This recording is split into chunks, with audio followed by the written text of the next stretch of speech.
강의한 보겠습니다. 오늘은 바울의 기도와 관련해서 말씀을 보게 될 것입니다. 오늘 내용은 당신의 기도가 응답받지 못하는 이유라고 하는 책이 있는데 그 책을 많이 참고했다 하는 것을 여러분이 먼저 아시면 좋겠고요.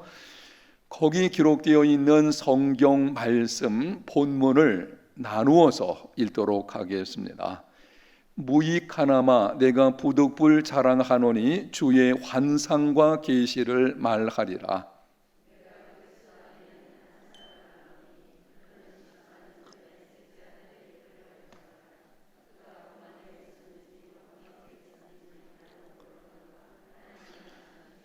내가 이런 사람을 하노니 그가 몸 안에 있었는지 몸 밖에 있었는지 나는 모르거니와 하나님은 아시느니라.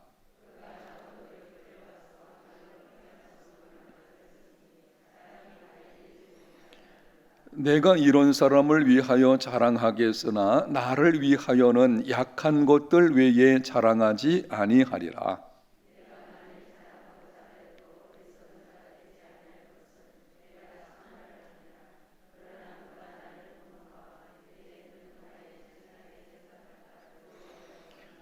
여러 계시를 받은 것이 지극히 크므로 너무 자만하지 않게 하시려고 내 육체에 가시고 사탄의 사자를 주셨으니 이는 나를 쳐서 너무 자만하지 않게 하려 하심이라.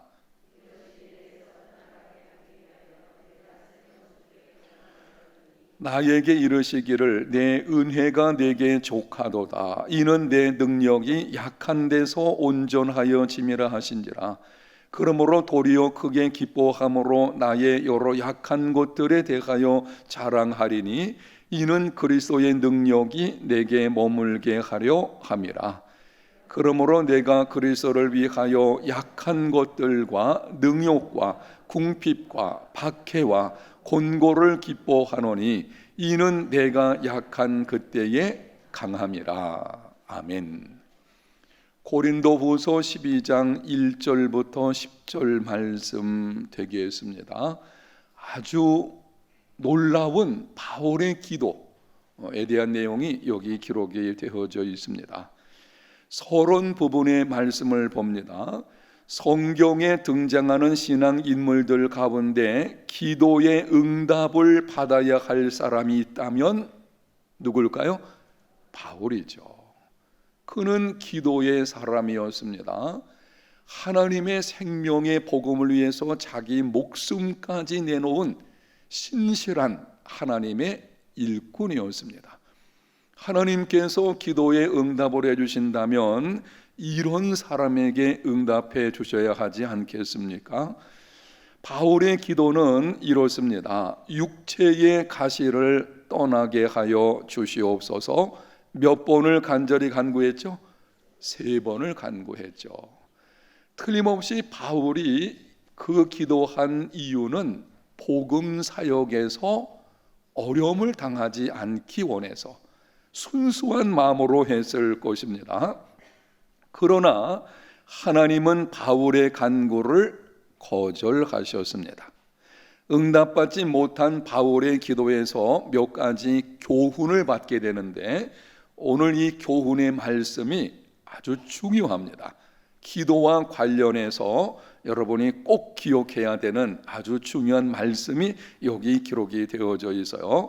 첫 번째는 고통에는 하나님의 목적이 있다는 것을 교훈합니다. 고통에는 하나님의 무엇이 있다고요? 목적이 있습니다. 때로 하나님께서는 우리의 죄와 상관없이 고통을 허락하십니다. 죄로 인해서 징계하심으로 고통을 주시는 경우도 있지만은 때로는 죄와 상관없이 고통을 허락하시는 경우가 있어요. 바울의 경우가 그렇습니다. 바울에게 하나님은 육체의 가시를 두셨습니다. 바울이 말하기를 육체의 가시 곧 사탄의 사자를 주셨다 한 것으로 보아서 사탄이 바울을 정신적으로 정서적으로 혼란케 할 수 없으므로 하나님의 허락하심 하에 육체적으로 견디기 힘든 고통을 주었을 것으로 생각됩니다. 자, 여기 조금 제가 설명을 드릴 테니까 한번 들어보십시오. 하나님의 일꾼의 경우에는 사탄의 공격 대상의 일호가 될 수 있죠. 왜냐하면은 리더를 흔들어 놓으면은 그 셀, 그 교회, 그 공동체는 흔들리게 되어져 있거든요. 그래서 바울을 사탄이 공격해서 넘어뜨리려고 하지만 견고한 믿음의 사람이었기 때문에 정신적으로 혹은 정서적으로는 어떻게 할 수가 없어요. 그래서 하나님의 허락하심하에, 하나님의 허락하심이 없으면 사탄은 결코 택한 백성들을 어찌할 수 없습니다. 바울의 무엇을 공격을 해서요? 육체, 몸을 공격을 해가지고 육체의 질병이 있게 되었다라고 하는 것입니다. 바울에게 있는 육체의 질병이 무엇인지는 성경에 정확하게 기록되어 있지 않습니다. 그러나 일반적으로 학자들이 말하기를 뭐라고 하죠? 간질병이 아닐까, 그렇게 생각하게 되는 것이죠. 바울 서신에 보게 되면은 너희들이 혐오할 만한 그런 육체의 질병이 내게 있다, 그렇게 표현하고 있거든요. 너희들이 볼 때에 아니 하나님의 종에게 어떻게 저런 병이 있을 수 있나 라고 할 만한 것이 있다고 했거든요. 그걸 봐서 아마 간질환이 아닐까 이렇게 추측을 하게 됩니다. 혹자는 그게 아니고 심한 안질일 것이다 이렇게 말을 하기도 합니다. 그런데 안질 정도가 사람들에게 혐오감을 주겠나, 뭐 그런 생각이 들기도 하죠. 하여튼 이 바울에게는 육체적으로 견디기 힘든 그 질병, 고통이 있어서요. 바울이 복음 사역을 할 때에 바울 곁에 함께하면서 바울의 질병과 관련해 가지고 회복을 도와준 의사가 한 사람 있었죠. 누굽니까? 예? 누가입니다. 누가 복음을 전달한 누가는 이 바울의 그 질병을 좀 회복을 도운 사람이었거든요. 근데 이 누가의 의사였지만 이 바울의 질병은 고칠 수가 없었어요. 하나님께서는 그냥 두신 거죠. 하여튼 그 다음에 말씀을 보겠습니다. 하나님께서 고통을 허락하실 때에는 특별한 목적이 있습니다. 거기 동그라미 쳐놓으세요. 특별한 목적. 어떤 고통이든지 하나님의 백성들에게 고난이 찾아올 때에는 특별한 목적이 있다고 하는 것입니다. 크게 세 가지 목적이 있는 것을 볼 수가 있습니다. 첫 번째는 때로는 무엇을 바로 잡으시려고, 잘못을 바로 잡으시려고 주시는 경우가 있어요. 이건 어느 때일까요? 하나님을 떠나서 죄 가운데 있을 때에는, 잘못된 길로 자기 마음대로 살아갈 때에는 하나님께서 잘못을 바로 잡으시려는 목적을 가지고 고난 주시는 경우가 있어요. 이거는 징계, 이렇게 말하는 거죠. 히브리서 12장 10절과 11절 함께 읽어보겠습니다. 그들은 잠시 자기의 뜻대로 우리를 징계하였거니와 오직 하나님은 우리의 유익을 위하여 그의 거룩하심에 참여하게 하시느니라. 거기 줄쳐놓으세요. 하나님이 징계하시는 목적이 여기 있어요. 오직 하나님은 우리의 유익을 위하여 그의 거룩하심에 참여하게 하시느니라.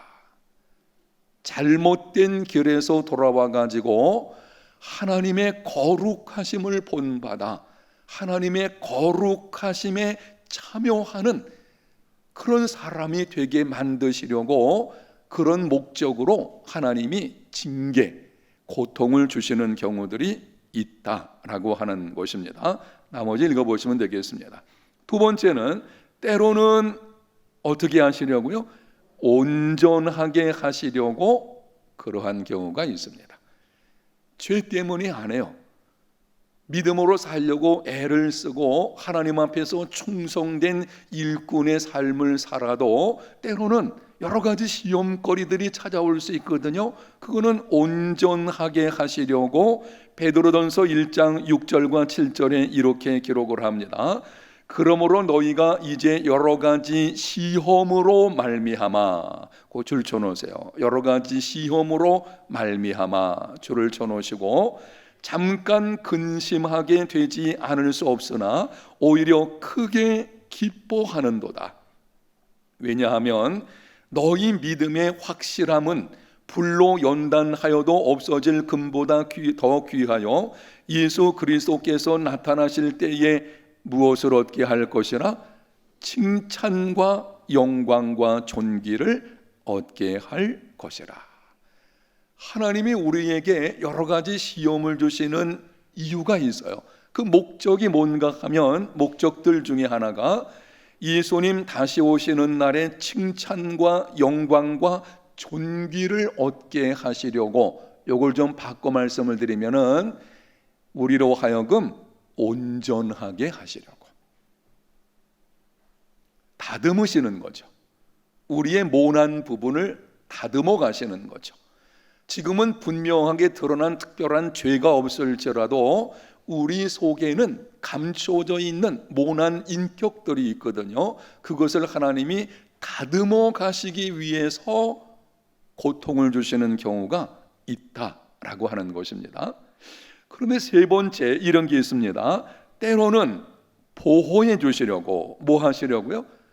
보호해 주시려고 고통을 주시는 경우가 있어요. 아니 도대체 이게 무슨 말인가? 오늘 바울 같은 경우가 그런데요, 하나님께서 바울에게 이 육체의 가시를 주신 이유는 교만하지 않게 하시려고 하시는 것이거든요. 그렇다면 생각해 보세요. 교만하지 않게 하시려고 특별한 고통을 주셨다? 결국 이거는 바울을 뭐 하시려는 거예요? 보호하시려는 거예요. 그냥 두면은 교만해져 가지고 하나님의 능력을 더 이상 받을 수 없는, 이제는 하나님을 떠날 위험성도 있죠. 그래서 하나님께서는 바울을, 그리고 하나님의 백성들 우리들에게도 마찬가지입니다. 때로는 우리를 보호하시려고 고통을 주시는 경우가 있다라고 하는 것입니다. 중요한 말씀이기 때문에 따라합니다. 보호하시려고.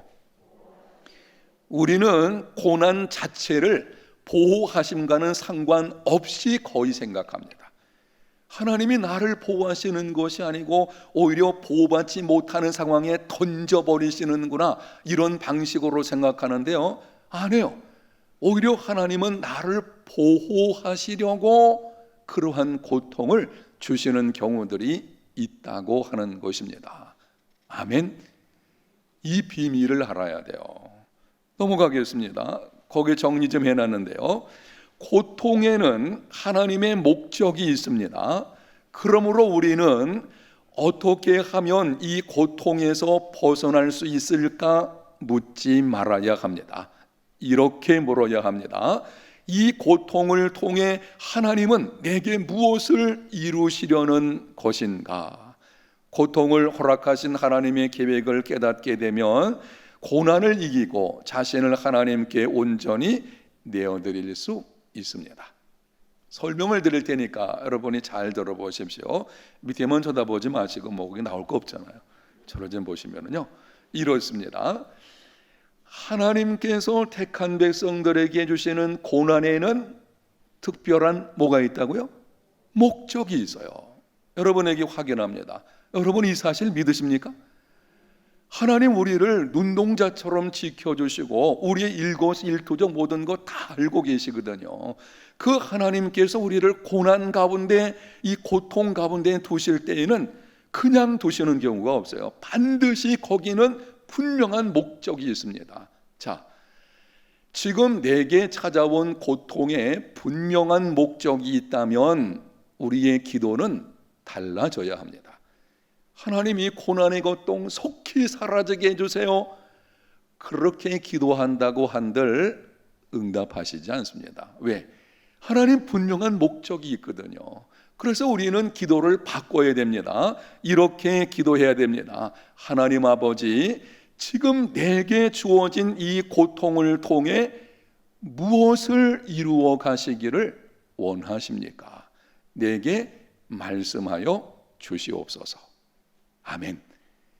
기도가 달라져야 돼요. 우리는 그냥 고난이 속히 사라지기만을 기도하죠. 물론 우리는 연약한 존재이기 때문에 너무 힘들어서 그런 기도가 나오게끔 되어져 있어요. 그러나 우리가 이 고난에는 분명한 목적이 있다는 믿음을 가지고 있다면 우리 기도 생활은요 훨씬 달라지게 돼 있어요. 기도가 달라지는 거예요. 지금 힘들어서 하나님 이 고난에서 벗어나게 해주세요. 괜찮습니다. 기도할 수 있습니다. 중요한 건 우선순위는 그게 아닙니다. 기도에 우선순위가 있는데요, 우선순위는 하나님, 당면한 나의 고난에 대한 당신의 뜻이 무엇입니까? 이렇게 물어야 되죠. 이 고난을 통해서 따라합니다. 하나님께서 이루시려고 하는 것이 무엇입니까? 그걸 물어봐야 돼요. 하나님이 나를 통해서 이루시려고 하는 분명한 목적이 있기 때문에 고난이 찾아온 것입니다.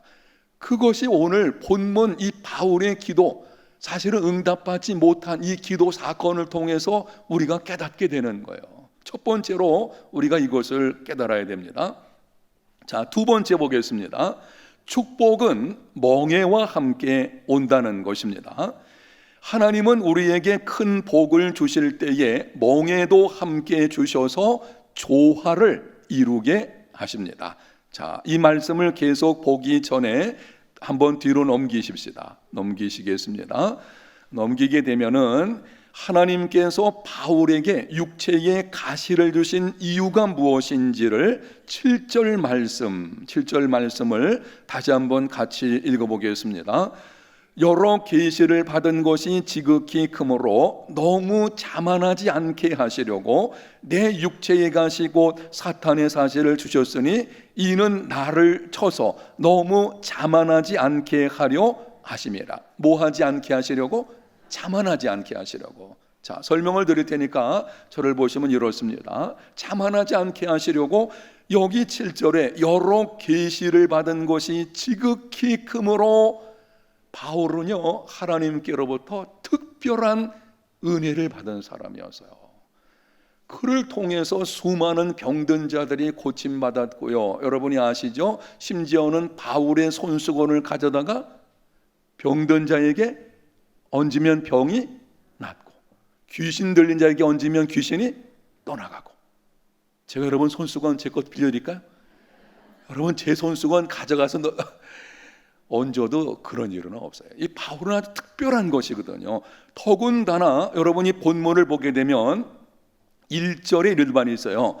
무익 하나만 내가 부득불 자랑하노니 주의 환상과 계시를 말하리라. 2절에 내가 그리스도 안에 있는 한 사람을 아노니 그는 14년 전에 셋째 하늘에 이끌려간 자라. 여기 그리스도 안에 있는 한 사람을 바울이 안다고 하는데요, 그게 누굴까요? 예? 자기 자신이에요.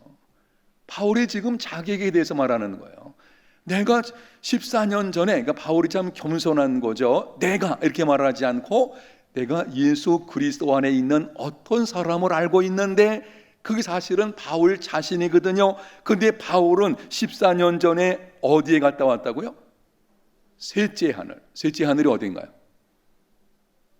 네? 히브리인의 사고방식에는요 하늘이 세 개로 되어 있어요.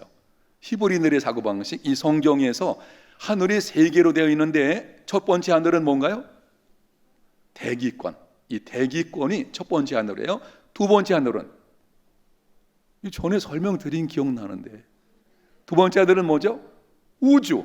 우주를 두 번째 하늘이랍니다. 셋째 하늘은 우주 밖에 있는 거예요. 우주 위에 있는 거. 자, 생각을 해보세요. 이 우주하고 대기권은 누가 만드신 거예요?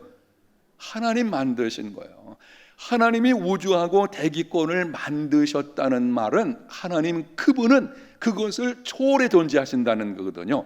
셋째 하늘은 이 우주를 초월해 있는 바로 거기에 하나님께서 계신다. 이건 바로 천국을 가리키는 것입니다. 그러니까 14년 전에 바울은 환상 중에 천국에 다녀온 사람이에요. 천국에 셋째 하늘에 다녀왔다고 하는 것입니다. 이런 거를 뭐 한다리죠? 뭐 봤다리나요? 제가 지금 단어를 잊어버렸어요. 하여튼 나 생각나 말씀드릴게요. 하여튼 셋째 하늘에 다녀온 이 엄청난 환상, 이 계시를 바울이 받게 된 것을 보게 되는데, 여러분 사실은 이 고린도 전서를 기록하게 된 이유 중에 하나는요, 이 전서 후서가 있는데 고린도 교회에 있는 문제들에 관해서 답변을 해주는 것과 동시에 특별히 후서 같은 경우에는 바울이 자기의 사도권에 대한 것이 있어요. 바울의 사도권을 인정하지 않는 사람들이 있었거든요. 때로는 이런 것도 있습니다. 바울이 육체적인 질병 갖고 있으면은 사람들 가운데 틀림없이 그랬을 거예요. 아이고 자기 병도 못 고치는 사람이 무슨 하나님의 종이라고 그러나, 아마 이런 말들도 들려왔을 거예요. 그러면은 보통 사람 같은 어떻게 했습니까? 14년 동안 기다릴 필요가 뭐 있어요? 나로 말할 것 같으면은 나는 셋째 하늘에 다녀온 사람이야. 거기에 대한 거 내가 한번 말해볼까? 그래가지고 요즘에 천국 갔다 왔다고 하면서 여기저기 다니면서 말하는 사람들이 있는 것을 보게 되는데, 바울은 그렇게 하지 않았어요. 바울은 여기서 부득이 말하는 것입니다. 아주 부득이 지금 이 상황 속에서 자신의 기도와 관련해 가지고 하나님의 역사하심, 하나님의 일하심에 관해서 말하려고 하다 보니까 아주 부득이하게 말하는 것을 보게 되는데, 이게 하나님의 일꾼의 자세입니다. 여러분이 하나님의 특별한 계시나, 사실 계시라는 말을 지금 사용할 때는 조심해야 돼요. 왜냐하면 성경으로 인해 가지고 이 특별 계시 같은 거는 우리에게 주어지는 것이 아니니까. 하여튼 여러분이 어떤 영적인 특별한 체험을 한다든지 라고 했을 때는 잘 기억해 보세요. 하나님이 내게 다른 사람과 다른 특별한 은혜를 베풀어 주셨다 따라합니다. 하나님의 선물이다. 그 선물이거든요. 그러면은 하나님의 선물을 우리가 함부로 풀어놓을 수 있어요, 없어요? 여러분이 정말 여러분이 사랑하는 어떤 사람이, 아니면 어떤 특별한 사람 여러분에게 아주 소중한 선물을 줬어요. 그거 가지고 여기저기 막 뿌리면서 자랑하겠습니까? 그렇지 않겠죠. 우리는 하나님의 선물, 이 놀라운 특별한 영적 체험을 했을 때에는 함부로 말해서는 안 돼요. 꼭 필요할 때에 그때 말하게 되어지는 것입니다. 이런 걸 보여주죠. 하여튼 여러분 생각해 보세요. 바울이 엄청난 신유의 은사도 그 일을 통해 넘치게 있었죠. 그 다음에 복음을 전해서 수많은 교회들을 세웠죠. 수많은 사람들이 예수님께로 돌아오는 역사가 있었죠. 여러분 이 정도라면은요, 아마 바울은 교만할 가능성이 너무너무 많을 겁니다. 그렇게 돼 있어요. 사람은 그렇게 돼 있어요. 우리 주변에서도 여러분이 이해하고 들으십시오. 나중이 좋지 않은 사람들 보게 되면은요, 평범한 사람은 그렇지 않아요. 평범한 사람이야 늘 그런 건데요. 평범한 삶이죠. 나중이 좋지 않고 문제되는 경우 보세요. 그 이유가 무엇인가 하면은 오랜 세월 동안에 걸쳐서 많은 것을 얻고, 그것이 재물이건 아니면 어떤 권력이건, 이 권력도 오래 가지고서 자칫하게 되면 교만해지는 거예요. 나중에 좋지 않거든요. 바울 경우에도 정말 이 바울은 그가 하나님께로부터 받은 것을 생각하면 교만할 가능성이 너무 많은 거예요. 그래서 하나님께서 바울에게 뭘 주신 거예요? 육체의 가시, 아주 고통스러운 가시를 주신 거예요. 바울이 힘들어서 하나님 이거 떠나가게 해주세요. 하나님이 안 된다. 왜냐하면 네가 자만하지 않게 하려고 내가 너에게 준 것이다. 그럼 질문하겠습니다. 바울에게 그 육체의 가시, 평생 동안 이거는 짊어지고 가는 것입니다. 고침받지 못하는 질병이에요. 그 질병이 바울에게 주어진 것이 바울에게 복입니까? 저주입니까? 대답 분명히 하세요. 복이에요, 저주예요?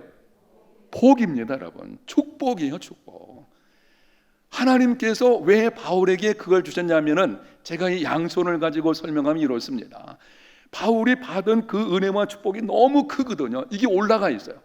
올라가 있으면은 그것을 통제할 만한 멍에가 같이 올라가지 않으면 깨어지게 돼 있어요. 하나님은 우리 인생에 찾아오셔서 균형 맞추시는 분이십니다. 우리를 알고 계셔요. 너무 세상에서 막 올라가고 특별한 복을 받고 그러면은 교만해지게끔 되어져 있거든요. 그렇게 되지 않게 하시려고 때로 고통이라는 멍에를 우리에게 주셔서 이게 균형을 맞춰 가시는 것을 볼 수가 있습니다. 바로 그것이 오늘 바울의 기도에서 두 번째 우리에게 가르쳐 주는 것입니다. 거기 내용 다시 봅니다. 축복은 멍에와 함께 온다. 제가 다시 한번 읽습니다. 하나님은 우리에게 큰 복을 주실 때에 무엇도 함께 주셔서 멍에도 함께 주셔서 조화를 이루게 하십니다. 하나님은 우리에게 넘치는 복만 있으면 넘어질 것을 알고 계십니다. 알고 계셔요. 내가 누군지 내가 나를 아는 것보다 하나님은 더 잘 알고 계셔요. 그래서 복을 주시는 만큼 무엇을 지워주심으로? 멍에를 지워주심으로 균형을 이루게 하십니다. 거기 줄쳐놓으세요. 복을 주시는 만큼 멍에를 지워주심으로 균형을 이루게 하십니다. 우리는 축복과 승리만을 원합니다. 그러나 골짜기를 통과하지 않고는 정상에 올라갈 수 없습니다. 싸움 없이는 승리가 없고 전쟁이 없이는 전리품이 없습니다. 그리고 패배의 쓴맛을 본 자만이 진정한 승리의 기쁨을 알게 됩니다. 그 오자가 나왔어요. 제가 컴퓨터 막 치다가 이 오자 나왔는데 기쁨을 알게 됩니다. 기쁨을 알게 되죠. 패배의 쓴맛이죠. 여러분에게 한번 물어봅시다. 여러분은 인생의 걸음을 걸어오면서 패배의 쓴맛을 본 적이 있습니까? 때로는 내 마음을 막 낙심케 하는 그런 일들을 경험한 적이 있습니까? 있겠죠. 없을 리가 없겠죠. 놀라운 사실은 담임 목사인 저에게도 마찬가지예요. 하나님이 때로 우리 인생에 찾아오셔가지고요, 잘 나가던 순간에 딱 브레이크 한번 거시거든요. 그래가지고 낙심이 되든지 막 이런 거예요. 근데 왜 그렇게 하는가 하면은 뭘 맞추신다고요? 균형 맞추시는 것입니다. 이런 말도 있잖아요. 고난은 인생의 바닥짐이라는 거. 이 배가 그 운행하려면 왜 배에다가 여러분 그 물 집어넣는 거 아시죠? 배 바닥에. 배 바닥에 보게 되면은요, 큰 배 물 집어넣습니다. 왜냐하면 그 균형, 이 바닥짐이라는 거거든요. 균형 맞추시는 것을 볼 수가 있습니다. 균형 맞추시는 거죠. 그러니까 축복은 멍에와 함께 온다. 제가 주변을 보니까 저는 그렇게 뛰어나고 그런 거는 아니기 때문에 제 예를 들기는 좀 그렇고, 주변의 목사님들 가운데서 이 하나님의 여러 가지 큰 사역들을 하는 사람들 보게 되면은요, 다 가시가 있어요. 가시. 하영조 목사님 돌아가셨죠. 그분 돌아가신 게 간암이거든요. 수술을 제가 알기에 4번 하셨습니다. 그분에게 진짜 육체적인 고난이 있어서요. 이 간암으로 인해서 너무 고통을 많이 당하셨죠. 근데 제가 볼 때 그게 그분으로 하여금 겸손케 만드는 것이었어요. 그 가운데서도 하나님의 큰 일을 감당했죠. 사랑의 교회 원로 목사님이셨다가 돌아가신 누굽니까? 옥하늘 목사님. 제자 훈련 한국 교회를 움직인 분 중에 한 분이 아니십니까? 옥하늘 목사님의 경우에는요, 그분 위암으로 돌아가셨어요. 이 육체적인 질병이 그분에게도 있었던 것을 볼 수가 있습니다. 그러니까 그런 고통을 통해서 하나님이 균형을 맞춰 가시는 것입니다. 가만히 보게 되면은요, 그 나중이 좋지 않아서 문제되는 경우에 이 균형이 없는 경우들이 있는 것을 보게 되는데, 이게 문제죠. 그건 자기 욕심을 따라 행했다든지 하나님께서 어떻게 인도하시는데 그 인도하심을 알지 못해가지고 엉뚱하게 된다든지 뭐 그런 거죠.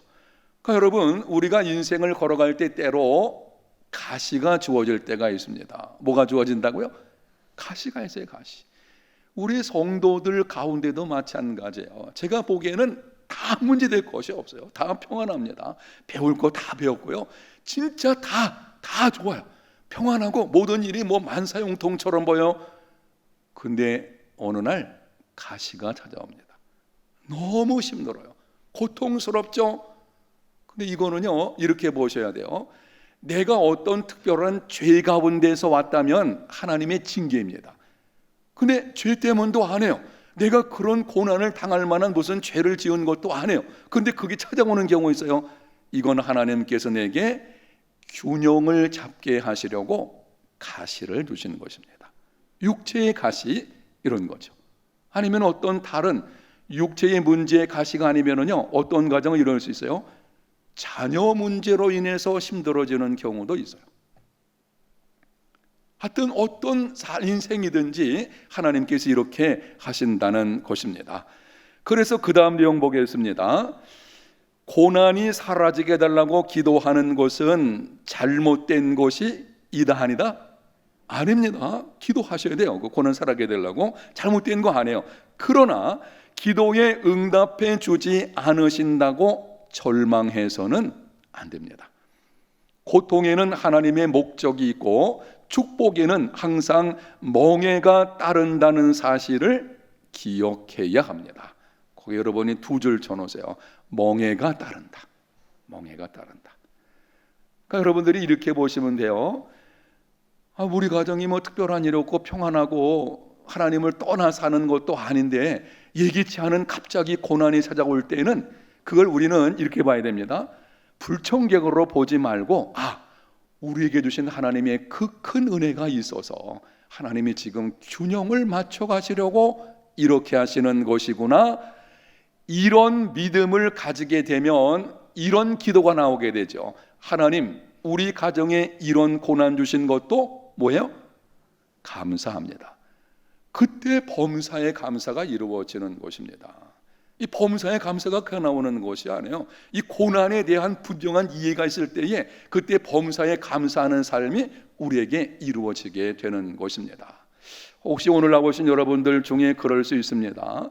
내가 이런 고난을 당할 만한 특별한 죄를 지은 것이 아닌데 가정에 휘몰아치는 이런 일이 일어날 때에는 하나님께서 나로 하여금 분명한 어떤 목적을 가지고 그리고 또 하나는 균형을 잡아가시려고 이렇게 하시는 것이구나. 하나님 아버지, 내게 이런 고난 주신 것도 뭐합니다? 감사합니다. 물어봅시다. 하나님 고난 받는 것도 감사합니다. 그런데 속에서 아픔이 있어요, 없어요? 있어요. 아픔은 있어요. 아픔이 있지만 그럼에도 하나님 그분의 뜻과 그분의 인도하심을 알기 때문에 그래서 우리는 또 그 가운데서 감사하는 것입니다. 그 아픔 가운데서도 감사하고 고통 가운데서도 기뻐하고 이게 그리스도인이 가지고 있는 놀라운 삶의 비밀이죠. 축복은 멍에 함께 온다는 거. 자, 세 번째 보겠습니다. 세 번째 한번 읽어볼까요? 고통은 사역의 장애가 되지 않습니다. 여기서 세 번째로 보여주는 게 이것입니다. 하나님의 은혜는 한없이 커서 바울의 약함을 즉시 강건하게 하실 수 있습니다. 하나님 그러실 수 있어요. 말씀 한마디 하시면 그냥 사라질 수 있습니다. 그러나 바울은 그 고통이 그리스도께서 자신을 통해 역사하시기 위해 허락된 것임을 깨닫자 자신의 고통을 불평하지 않고 도리어 자기의 약함을 뭐 했습니까? 기뻐한 것입니다. 바울은 하나님께 기도하는 중에 하나님의 응답은 바울이 기도한 육체의 가시를 제거해 주는 것이 아니고 육체의 가시가 주어진 이유가 뭔지를 말씀으로 하시는 거예요. 너에게 있는 그 육체의 가시의 의미가 뭔지를 말씀으로 하시는 것입니다.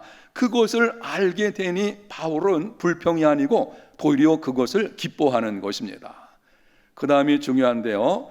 때로 하나님은 우리를 치료하기보다 고통을 허락하심으로 더욱 큰 영광을 받으십니다. 거기 두 줄 쳐놓으세요. 이 말씀의 의미를 우리가 알 수만 있다면, 그리고 이 말씀이 내 삶에 적용될 수 있다면요, 우리 인생은 정말 달라질 것입니다. 아주 놀라운 말씀이에요. 다시 제가 읽습니다. 때로 하나님은 우리를 치료하기보다 고통을 허락하심으로 더욱 큰 무엇을 받으신다고요? 영광을 받으시는 것입니다. 바울의 경우를 설명하면 여러분의 이해를 돕기 위해서 말씀드립니다. 잠깐 저를 보시면 이렇습니다. 하나님은 바울에게 정말 사랑하는 하나님의 종이죠. 그렇게 충성된 하나님의 사람 아니겠습니까? 하나님이 얼마나 바울을 기뻐하시겠어요. 그런데 바울에게 하나님이 그러한 육체의 가시를 주신 것은 그게 오히려 하나님께 영광이 되는 것이거든요. 우리는 흔히 이런 생각을 하죠. 하나님 아버지, 내게 이런 고난이 있으면 하나님의 영광이 나타나지 않으니 속히 가져가 주셔서 하나님의 영광을 나타내게 해주세요.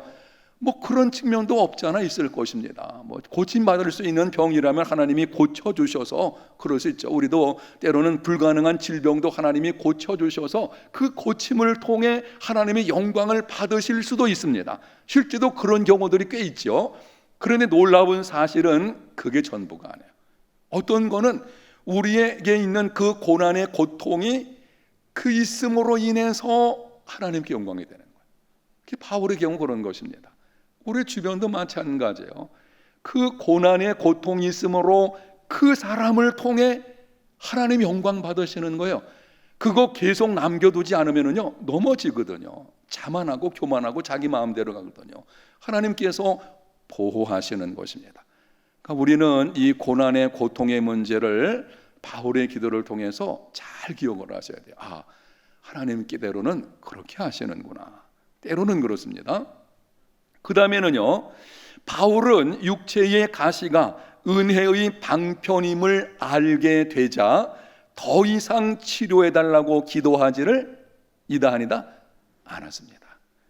하나님께서 말씀하실 때 딱 듣고 여러분이 이렇습니다. 여러분이 하나님 내게 이 질병의 문제 해결해 주세요. 아마 그렇게 기도하시는 중에 여러분이 하나님이 어떤 음성을 들을 수 있겠죠. 근데 그 주간에 목사님 설교가 아니면 오늘 제가 말씀드리는 이것이 저 말씀 내게 해주시는 것 같아. 그러면은 그게 내게 주시는 하나님의 말씀으로 받아야 돼요. 그렇다면 우리는 더 이상 그 문제 가지고 고쳐달라고 기도하지를 말아야 되죠. 그 다음 보겠습니다. 바울은 기도하지 않았어요. 단순히 참아내도록 구하지도 않았습니다. 그럼 어떻게 기도했습니까? 그 다음 같이 읽겠습니다. 대신 자신의 문제가 하나님의 영광을 위해 사용되어지도록 기도했습니다. 이게 바른 기도예요. 기도에 들어가서 말씀을 드리고 있습니다. 생각해보니 내가 지금까지 받은 내가 너무나 커요. 그런데 고난이 주어져서 특별한 이유도 없는 것처럼 보이는데 그럴 때는 하나님이 내게 균형 잡으려고 하시는구나. 그렇게 우리가 생각이 든다면 지금 당한 고난이 사라지기를 기도하지 마십시오. 참아내기를 기도하지도 말고, 쉽지 않으니까 기도할 수는 있겠지만 오늘 말씀에서 우리는 한 걸음 더 나가서 이래야 될 것입니다. 하나님, 그러면은 내게 있는 이 고난을 통해서 하나님께서 영광을 받으시고 이 고난을 통해 내가 더 크게 하나님께 사용되기를 원합니다. 이렇게 기도하셔야 돼요. 여러분, 이렇게 기도하게 되면은요 아마 틀림없이 이럴 겁니다. 기도하는 순간 우리 눈에서 눈물이 쏟아질 겁니다. 그래 있어요. 그리고 우리 마음에 감동이 돼가지고요 너무 기쁨과 평안이 몰려오게 되는 것입니다. 그 이상으로 하나님이 행하시는 것은 하나님은 계속해 있죠. 아마 하나님이 놀라운 일을 반드시 행하여 주실 줄로 믿습니다. 그 다음에 몇 가지 써놨는데요, 우리는 고난을 책임을 전가하는 구실로 삼기보다 그 고난으로 하나님의 사역에 뭐할 길, 헌신할 길을 찾아야 합니다. 고난 찾아오면은 자꾸 이게 책임 전가하는 경우들이 있죠. 다른 사람, 어떤 환경, 뭐 이런 쪽으로, 아니면 뭐 내 몸이 뭐 육체 뭔가요? 마음은 아닌데 뭐 몸이 약해서 이런 방식으로 막 전가할 수 있죠. 그게 아니고 하나님의 사역에 헌신할 기회를 찾아야 됩니다. 역사는 고난의 고통에도 불구하고 하나님을 더욱 효과적으로 섬겼던 성도들의 신뢰로 가득합니다. 가득합니다. 이건 이런 뜻이에요. 하나님이 그들에게 주어진 고난의 고통을 가져가심으로가 아니에요. 헬렌 켈러 같은 경우를 보십시오. 나중에 그런 말 했잖아요. 나는 보지 못하고 듣지 못하고 말하지 못하는 것을 감사합니다. 그를 통해서 하나님이 하신 일은 엄청나거든요. 그건 약하기 때문에, 내게 온 이것이 약하기 때문에 내가 하나님의 일을 못한다? 그거 안 해요. 하나님 내게 건강 주시면 내가 열심히 봉사하겠습니다. 그렇게 하지 말고 연약하면 연약한 대로 하나님의 뜻을 따라 헌신하며 살면 그때 하나님의 일하심을 경험하게 되는 것입니다. 맨 마지막에 이렇습니다. 고통이 없도록 기도하는 것보다 고통의 의미를 발견하도록 기도하는 것이 더 뭐합니까? 중요합니다. 그걸 줄쳐 놓으세요. 고통이 없도록 기도하는 것보다 고통의 의미를 발견하도록 기도하는 것은 더 중요합니다. 아멘. 오늘 이 말씀 여러분에게 주시는 말씀으로 받으시면 좋겠는데요.